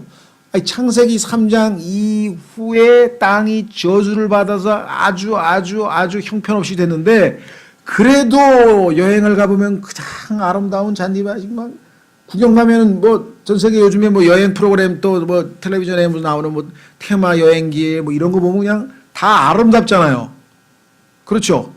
그런데 이게 타락으로 인해서 죄가 6,000년 동안 계속 타락해가지고 그랬는데도 우리가 보면 아름다운데 그렇죠? 알라스카 같은 데도 아름답고 다 아름다운데, 창세기 2장에서, 즉 창세기 3장에서 죄를 짓기 이전에 원래 하나님께서 창조했던 그 아름다운 모습은 얼마나 더 아름다울까 한번 생각해 보세요. 그 당시에 아직 죄가 많이 진행되기 전에 심지어는 포도 한 송이를 어깨에다 두 사람이 메고 올 정도로 어마어마했죠. 그 다음에 무화과 나뭇잎으로 에이프론을 만들어서, 얼마나 나뭇잎이 큰지 에이프론 앞치마를 만들어 가지고 가렸잖아요. 그렇죠. 그러니까 정말 창세기 3장, 우리는 창세기 3장 이후밖에 모르니까 그 이전에 있었던 원래의 하나님의 창조의 아름다운 그 모습을 회복해서 보여주신다는데도, 그리고 그것이 어떤 모습인지 성경에 다 써놨는데도 관심이 없어. 얼마나 불쌍한 사람들이죠. 애들이 그냥 뭐 그 비유가 될는지 모르겠는데 그냥 초가집에서 살다가, 그렇잖아요. 돈을 모아가지고 예를 들면 뭐 서울에 있는 그냥 뭐 제대로 만든 33평 아파트로 이제 이사 간다 그랬는데, 그 초가집에서 살던 애들이 믿지를 않아. 아유 여기가 좋아요. 그래가지고 그냥 막 바깥에 벌레 기어나오고, 그 다음에 뭐 바퀴벌레 기어가고, 바깥에 그냥 광에 뭐 쥐가 왔다 갔다 하고 막, 그게 괜찮다는 거야 그냥. 우리가 지구에서 살면서 만족하고 있는 것은 바로 그거예요. 하나님께서는 지금 왜 그걸 그렇게 보여주셨을까요? 소망을 가지라 이거야. 그거 너희가 갈 곳이 바로 거기다 이거야. 그러니까 이 땅에 미련을 두지 말고, 이 세상에 있는 건 다 영원하지 않은 거예요. 그렇잖아요.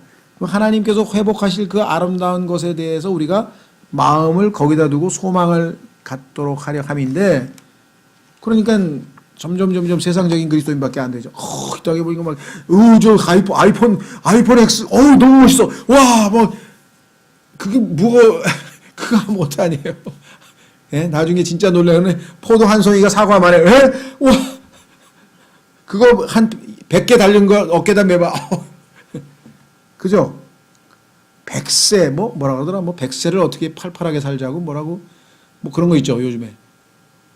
나이가, 성경에 보니까 100살짜리가 죽었어. 근데 아이고 이 애기가 죽었네. 성경에 100살짜리가 애기라고 써 있어요.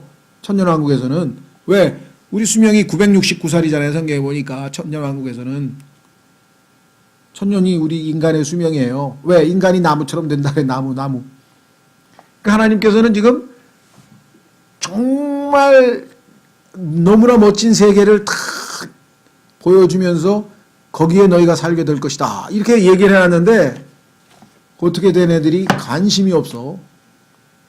여러분 어떠세요? 이거를 자주 공부해 놓으면요, 이 세상에서 눈에 보이는 아무리 좋은 곳에도 마음을 안 뺏깁니다. 그래 너희 맛있는 거 먹어라. 난 보리밥 먹더라. 나중에 진짜 좋은 거 먹지 뭐. 그죠? 이게 하나님이 이렇게 다 써놓으신 거예요. 한번 보세요. 어떻게 되나.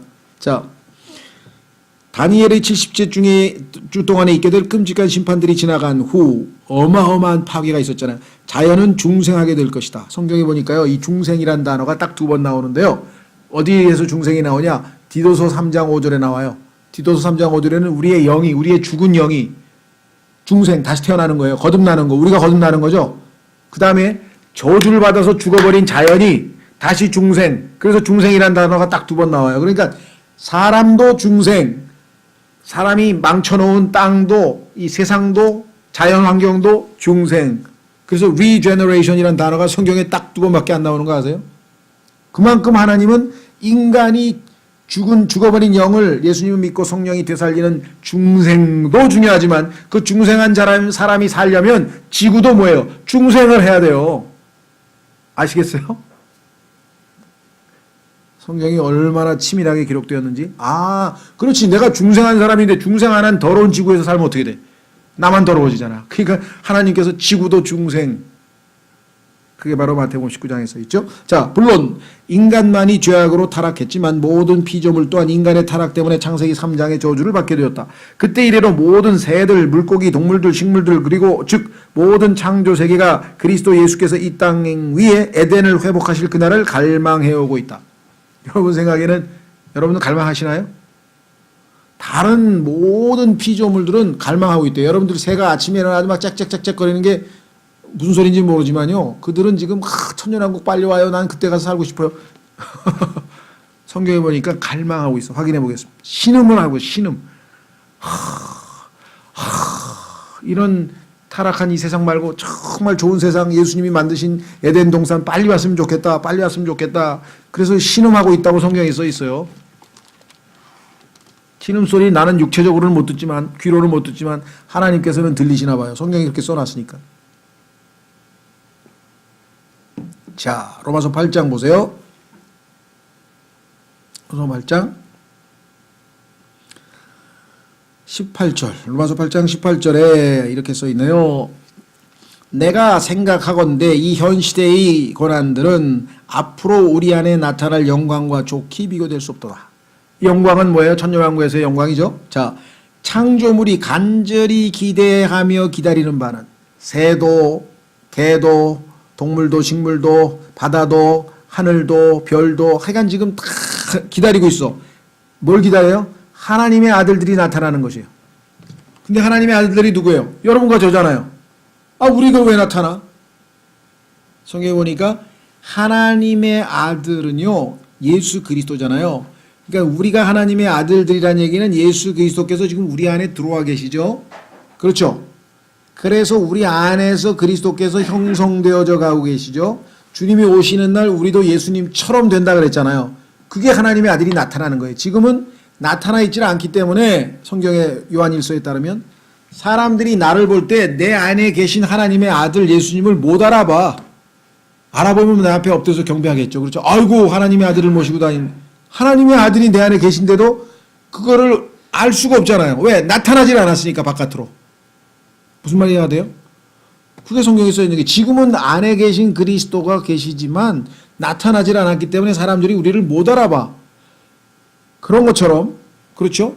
나중에 예수님이 오실 때 우리의 안에 있는 그리스도가 나타나서 나타나게 된다 이거죠. 예. 자, 그래서 여기 나타나는 것을 기다려. 그날이 뭐예요? 예수님 재림날이잖아요. 우리 안에서 하나님의 아들들이 나타나는 날이 바로 그날이죠. 그러면 그때까지는 어떡하냐? 창조물이 헛된 것에 복종하게 된 것은 헛된 것이 저주죠. 자진해서 된 것이 아니에요. 자진해서 된 게 아니지 하나님이 저주를 내린 거지. 소망 중에 바로 그것을 복종하게 하신 분으로 일한 것이지. 그렇죠. 하나님께서 저주를 내리신 다음에 너희 하나님의 아들들이 나타날 때까지는 좀 참고 기다려라. 신음하면서 기다려라. 이는 창조물 자신도 썩음의 속박에서 해방되어 하나님의 자녀들의 영광스러운 자유에 이를 것이기 때문이라. 내가 하나님의 아들들이 이 땅에 나타나서 천년왕국이 이루어질 때 너희 땅들도 다 저주에서 벗어나서 영광스러움에 이르게 해줄 테니 그때까지 좀 참고 기다려라. 이렇게 했잖아요. 그래서 지금 어떻게 해요? 주님 오실 때까지는 신음하면서 기다리는 거야. 신음하면서. 또 온 창조세계가 지금까지 함께 신음하며 고통 중에 상고를 치르는 줄 우리가 아나니. 그러면 우리 주변에 있는 자연세계만 신음하느냐? 우리도 신음을 해요. 왜? 비록 내 안에 성령께서 계셔서 나의 미래는 영광스러운 미래가 보장되어 있지만 지금 이 땅에서는 이 육체를 입고 있고 이 육체 안에는 죄가 거하고 있고 그렇기 때문에 우리가 신음하면서 주여 죄 안 짓게 해주십시오. 주여 죄를 이기게 해주십시오. 주님 나는 능력이 부족합니다. 힘을 주십시오. 계속 탄식하는 게 우리의 지금 현재 신앙생활이잖아요. 그렇죠? 여기 써 있잖아요. 우리도 창조를 우리도 신음한다고. 자, 보세요. 뭐라고 되어 있나? 22절 또 온 창조세계가 지금까지 함께 신음하며 고통 중에 상고를 치르는 줄 우리가 아나니 그들뿐 아니라 우리도 우리 자신 곧 성령의 첫 열매를 소유한 우리까지도 속으로 신음하며 양자 삼으심 곧 우리 몸의 구속을 기다리면 우리도 우리의 몸이 영광스러운 몸으로 바뀔 때까지 계속 신음하면서 살아요. 왜? 우리 안에 육체 안에 죄가 있기 때문에 자꾸 우리를 유혹해가지고 죄를 짓게 만들려고 하니까 이것을 영적 싸움이 일어나니까 계속 우리도 신음하면서 자연세계도 주님 오실 때까지 계속 신음하면서 뿐만 아니라 세 번째 신음이 있어요. 그것은 뭐냐? 우리 안에 계신 성령도 신음하신다고 써있네. 26절 이와 같이 성령께서도 우리의 연약함을 도우시나니 우리가 마땅히 기도할 바를 알지 못하나 성령께서 말로 할 수 없는 신음으로 친히 우리를 위해 중보하심. 여러분과 제가 그래도요 지금 어디 딴 데 안 가고 여기 앉아있는 이유는 우리 안에 계신 성령께서 말로 할 수 없는 신음으로 우리를 너는 주님의 말씀을 공부해야 된다. 너는 뭐가 중요한지 정신 차려라. 그나마 그 신음소리 듣고 온 거예요 이게 지금. 주일날 내일 여러분들이 딴 데 안 놀러 가고 교회 오는 이유는 뭐예요? 성령께서 신음해서 우리를 바른 길로 인도해 주셔서 온 거예요. 야 내가 영적인 사람이 돼가지고 그래 시시하게 내가 이게 눈에 보이는 게 아니야. 나는 하나님께 영과 진리로 경배하러 가겠어 하고 온 것 같지만 성경에 보니까 그렇게 할 수 있는 거는 성령께서 우리 안에서 신음하면서 중보 기도를 해 주셨기 때문에 성령님의 기도 응답을 통해서 여러분과 제가 지금 그나마 덜 타락하고 덜 죄를 짓고 이나마 신앙생활을 하고 유지하고 있는 것이에요. 그게 주님의 기도 덕분이라는 걸 여러분 아세요? 야, 난 이 정도면 신앙생활 참 열심히 하는 것 같아. 일주일에 주일날 오지 수요일날 오지 토요일날 오지. 야 근데 이렇게 신앙생활 잘하는 사람 봤나 어디? 이렇게 생각하실지 모르지만 이게 다 누구 덕분이에요? 성령께서 우리 안에서 중보기도 해주시고 있다 그랬죠. 이 기도가 아니면 여러분과 제가 언감생신 눈에 보이는 대로 막 신나가지고 어디 놀러가고 친구들 따라가고 뭐 벌써 갔을지도 몰라요. 내주하시는 성령께서 신음하면서 진리의 길로 가야지, 말씀의 길로 가야지, 영의 길로 가야지 하고 계속 기도해 주신 덕분이다. 이렇게 성경에 써 있네요. 얼마나 감사합니까? 그렇죠? 자, 다시 돌아옵니다. 212페이지 중간에 마침내 인간은 가장 높은 곳에 계신 하나님께 영광을 돌릴 것이며 땅에는 평화가 그리고 사람들에게는 호의가 있을 것이다. 지난번에 기억나세요? 인간이 꿈꾸는 게 뭐예요? 바로 이거죠. 하늘의 평화, 땅에서는 평화가 사람들에게는 하나님의 은총, 호의가 그리고 평화와 또 뭐 정의가 강물처럼 흐르는 정말 완벽한 나라. 그게 천년왕국이에요. 완벽한 나라. 그게 천년왕국인데 그런 데서 살고 싶다 그랬는데 그것을 이루어 주시는 분이 누구예요? 예수 그리스도. 근데 인간은 그런 데서 살고 싶다 하고 꿈꿔 왔었어요. 그래서 로마 시대에는 그런 데를 만들어서 이상향 그렇게 아름다운 나라 인간이 정말 인간답고 서로를 돕고 그냥 자연도 아름답고 정말 하나도 나쁜 게 없는 완전히 다 모든 게 좋은 그런 세상 안 올까? 그런 세상에서 살고 싶다? 그게 로마 사람들이 꿈꿔서 만든 게 아르카디아고요. 그리스 사람들이 생각했던 이상향은 아틀란티스고요. 중세 유럽 사람들은 유토피아, 유토피아가 왔으면 좋겠다. 유토피아. 동양 사람들은 무릉도원에서 살고 싶다. 근데 그게 다 뭐예요? 사실은 하나님께서 인간의 마음속에 주신 천년왕국.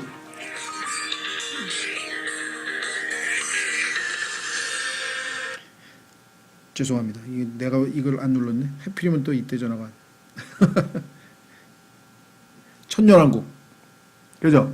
그러니까 인간이 꿈꿔왔던 그 이상향을 누가? 예수 그리스도께서 우리에게 주시는 선물로 천년왕국이 주어지는 거지 인간이 뭐 노력해가지고 될 일은 아니라는 거죠. 드디어 이루어집니다. 이 평화는 단지 인간들 가운데뿐만 아니라 모든 창조세계 가운데 있을 것이다. 사자하고요. 물소하고 도망치고 잡으러 다니고 아니라 어울려서 놀아요. 여기서 있잖아요. 그래야 야수들, 독사들, 가축들 그리고 어린아이들이 완전한 안전함 가운데 한 무리가 되어 뛰어놀 것이다. 이사야서 11장에 보면 그대로 써 있어요. 독사하고 어린애하고 뛰놀고요. 사자가 지푸라기를 먹고요. 육식 동물들이 소처럼 짚을 먹고 독사들이 사람을 해치지 않을 것임을 읽을 때 성경에 읽어보니까 이를 믿지 못하는 사람들이 있다. 왜 이걸 못 믿는지 모르겠는데 못 믿는 사람들이 있다. 나는 그러나 이렇게 묻고 싶다. 사자로 고기를 먹고 살게 만드신 우리 위대하신 하나님께서 자신이 창조한 그 짐승의 식욕과 식성을 바꾸실 수 없단 말인가? 풀만 먹고도 얼마나 살 수 있게. 인간은 뭐 살 안 찌려고 그냥 갑자기 막 고기 먹던 사람이 그냥 야채만 먹는 사람도 있는데. 그렇죠? 보세요. 영적으로 하나님이 우리를 어떻게 변화시키나. 어떤 사람은 알코올과 마약으로 살았었다. 그때 주님께서 은혜로 그를 구원하고 거듭나게 하셨다. 그들은 완전히 새로운 창조물이 되어 입맛이 완전히 바뀌었다. 그는 더는 마약에 굶주리거나 술을 갈망하지 않는다. 이처럼 인간의 입맛도 바꾸실 수 있는 하나님께서 짐승의 식욕을 바꾸실 수 없겠는가? 나는 당연히 그리하실 수 있다고 믿는다.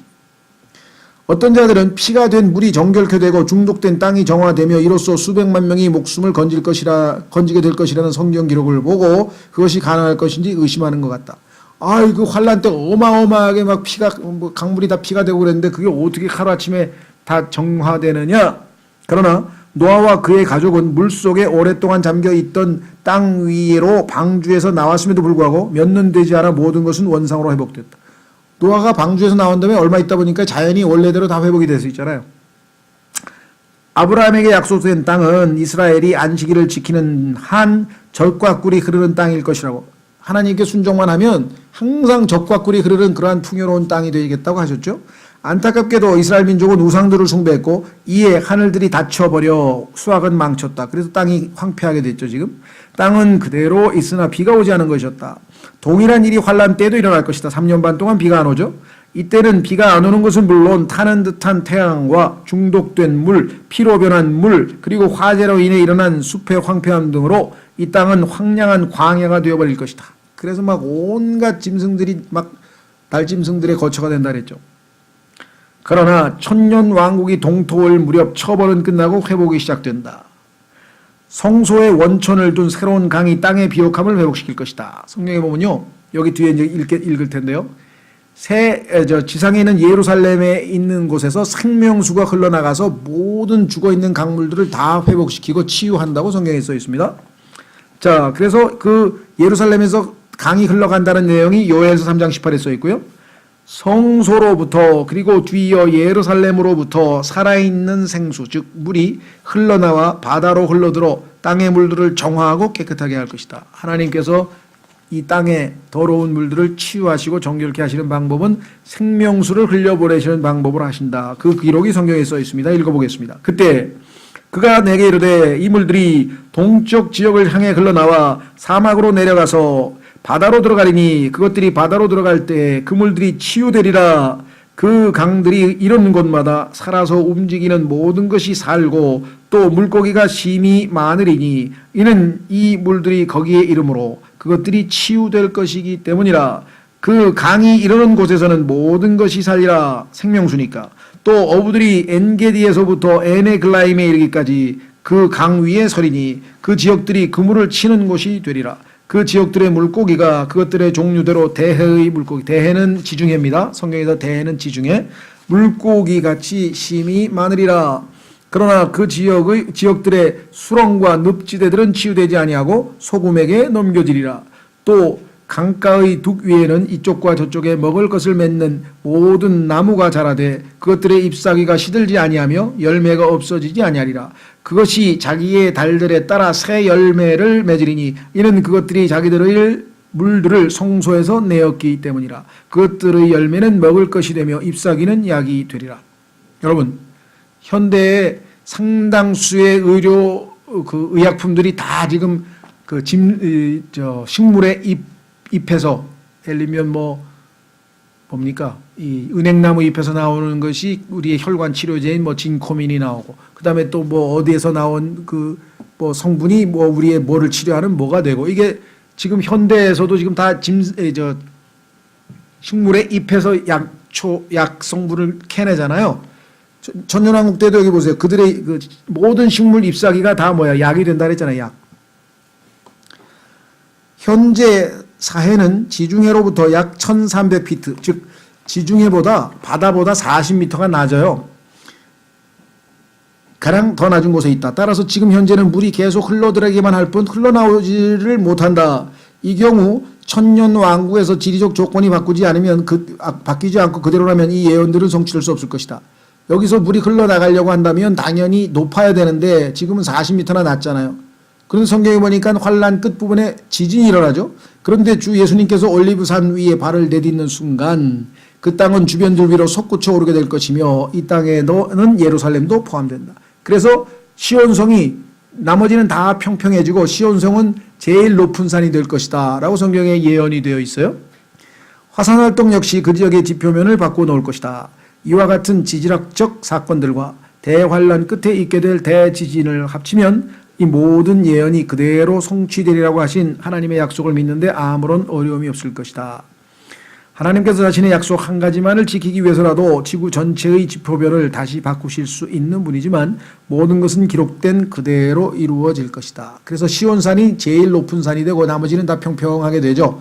침례인 요한이 와서 평평하게 하기 위해서 왔었다고 그렇게 말을 했는데 실제적인 평평하게 되는 역사는 나중에 일어납니다.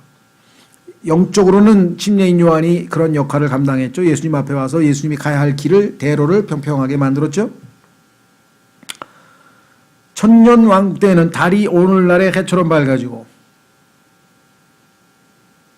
아무리 보름달 떠봐야 달에 불과하죠.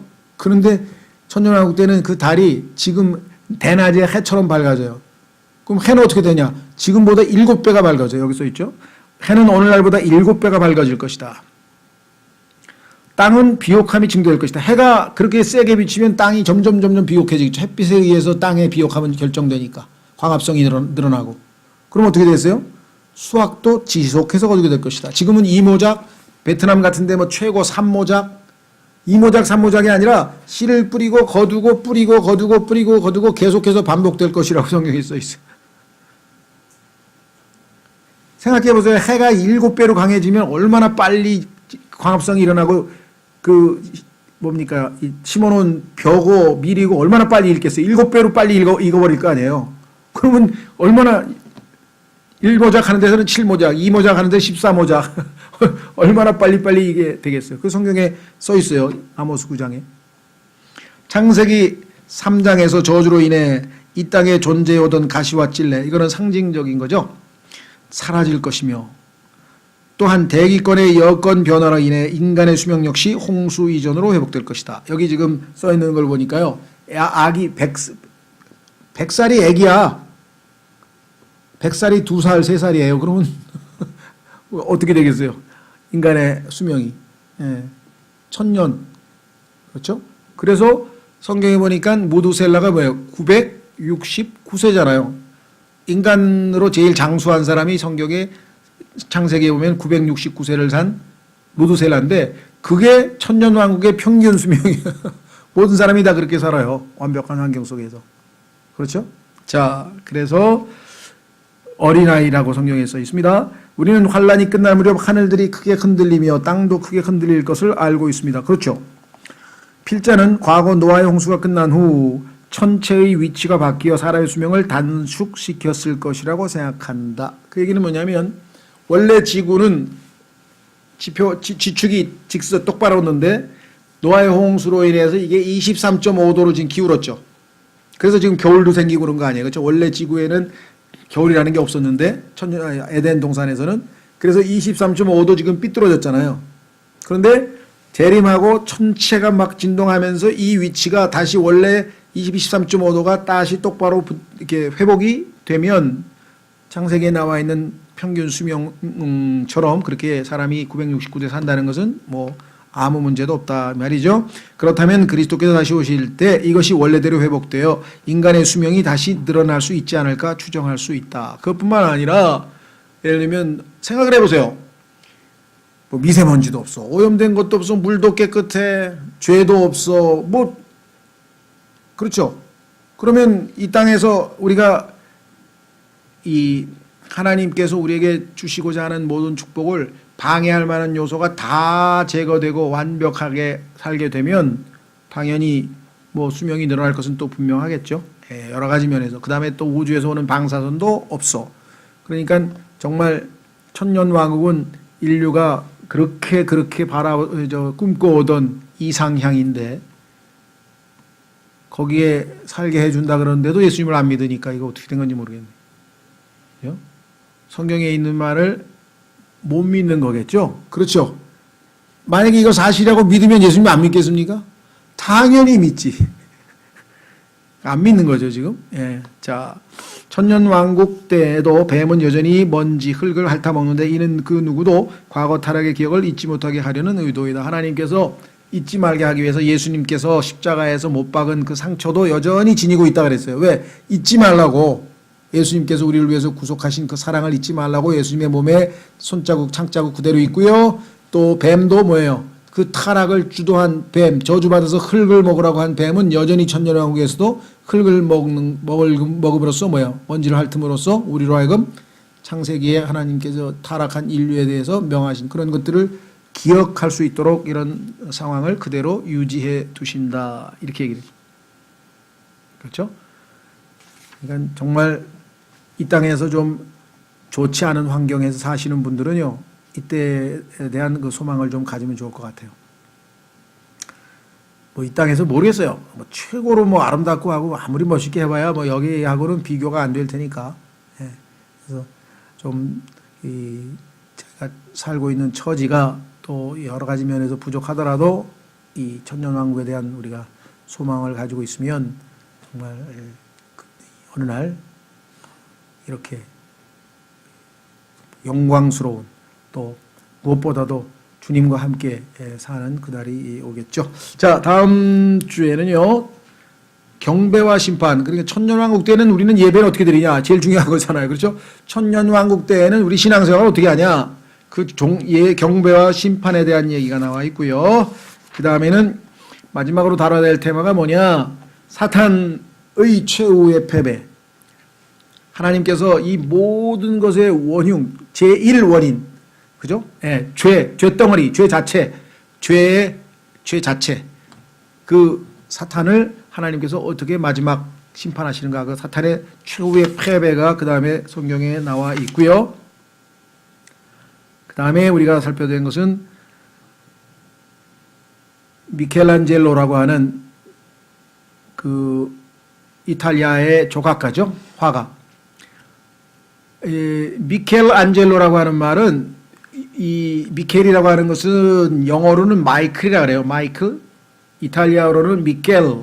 그 다음에 스페인 말로는 미겔이라 그래요. 미겔. 근데 그 미겔을 또 스페인 말로는 MIGUEL이니까 한국 사람들은 그 GUE가 겔로 발음을 해야 되는데 한국식으로 미구엘이라는 사람들도 미구엘. 그 다음에 또 무슨 카톨릭에서는 미가엘 연주기 해야 돼. 그러니까 미가엘, 마이클, 미겔, 미켈. 그 다음에 프랑스에서는 이게 발음이 또 미셸이 돼요. 미셸 통통 뭐야. 미셸. 그러니까 이게 다 누구 이름이에요? 예, 유대인들의 수호 천사인 마이클, 미카엘 천사예요. 그런데 성경에 보니까 천사의 이름이 알려진 사람은 딱 2명뿐이에요. 한 사람은 누굽니까? 예, 가브리엘, 수태고지를 했던 가브리엘이고, 그 다음에 하나는 유대인들을 지키는, 하나님께서 유대인들을 보호하는 수호 천사인 마이클이에요. 이가 이제 뒤에 보면 나오잖아요. 또 계시록에 전투하러, 전쟁하러 나와. 그래서 이 천사 이름이 하도 좋아서 그런지 많아요. 뭐 마이클 잭슨도 마이클. 그렇죠? 이 마이클이라는 이름 가진 사람이 한둘이 아니에요. 영어로는 발음이 마이클이고, 이게 미켈이에요, 미켈. 그래서 이 조각가 이름도 천사 이름 붙인 거예요. 근데 그 사람은 거기다 덧붙여서 안젤로. 안젤로란 말은 천사란 뜻이에요. 에인절. 영어에 로스앤젤레스 할 때 에인절. 그렇죠? 그러니까 미켈안젤로란 말은 미카엘 천사란 뜻이에요. 그러니까 자기가 그게 되고 싶다는 소리인지 아니면 뭐 모르겠어. 부모님들이 그냥 지어준 이름인지. 그 사람이 그린 그 유명한 그 그림 뭐예요? 최후의 만찬이잖아요. 아니 최후의 심판. 최후의 만찬인가? 죄송합니다. 그래서 이 그 심판에 관한 그 그림도 그렸어요. 물론 최후의 만찬도 있고요. 그러니까 정말 뭐라고 표현해야 되나? 최후의 심판이라고 그래요. 최후의 심판. 그런데 성경에서는 이것을 최후의 심판은 이제 일상 세상 사람들이 붙여진 이름이고 심판이 마지막에 있을 거니까. 우리는 Great White Throne Judgment 이렇게 되니까 great는 큰, 흰 왕좌. 근데 왜냐하면 거기에 앉아 계신 하나님의 그 왕좌의 색깔이 흰색이야. 그래서 흰 왕좌야. 화이트 스론이야. 저지먼트는 심판. 그러니까 흰 왕좌에 앉아서 심판하시는데 아주 어마어마한 심판이기 때문에 great가 앞에 붙었어요. 그래서 옛날에는 이걸 그냥 줄여가지고 그냥 백보자라 그랬어요. 한문으로 백보자 심판이라 그랬는데 우리는 보자란 말이 좀 이게 불교 냄새가 나가지고 왕좌로 바꿨단 말이죠. 왕좌. 그러다 보니까 큰 흰 왕좌 심판. 이거 좀 복잡하죠. 이름이 여기서 있죠. 큰 흰 왕좌 심판이라고 34화에 나와 있죠. 예. 여기서 이제 정말 그야말로 최후의 심판이 어떻게 진행이 되는지 대상은 누군지 상당히 자세하게 나와 있습니다. 그래서 여기 좀 분량이 상당히 기네요. 근데 하여간 다음 시간에 하고요. 그 다음에 마지막 12월 22일 날은 35가 마지막 날들 정리하고 그 다음에 영원 정리하고 그 다음에 맨 앞부분에 가면 5장에 창세기와 계시록을 비교해 놓은 게 있어요. 아, 창세기하고 계시록하고 이게 원 아시죠, 여러분? 원. 동그라미 원. 원은 원주 계산이 안 끝나죠. 3.14 계속해서 안 끝나잖아요. 이게 돌잖아요. 그죠? 그런 것처럼 사실은 계시록이 끝나는 것 같지만 영원으로 이어지기 때문에 다시 창세기하고 똑같이 이게 뱅뱅뱅뱅 신기하죠? 창세기와 계시록을 비교해 보면요. 아주 정확하게 하나님께서 이 어떻게 서론 시작을 했고 어떻게 결론을 내렸는지가 아주 명쾌하게 대조되어 있어요. 그래서 우리에게 마지막으로 정리하는 성경 전체를 정리하는 데 도움이 많이 됩니다. 그래서 6과가 지금 남아 있습니다. 2번에 걸쳐서. 그래서 마무리를 잘 지으시면 좋겠습니다. 잊지 마시고 12월 2일 날은 각자 자기 적당하게 먹을 만한 거 좀 사와서 같이 식사도 하시고 간증도 하시고 교대도 하시고 그래서 이번 학기를 마무리 짓겠습니다. 오늘은 여기까지 하겠습니다.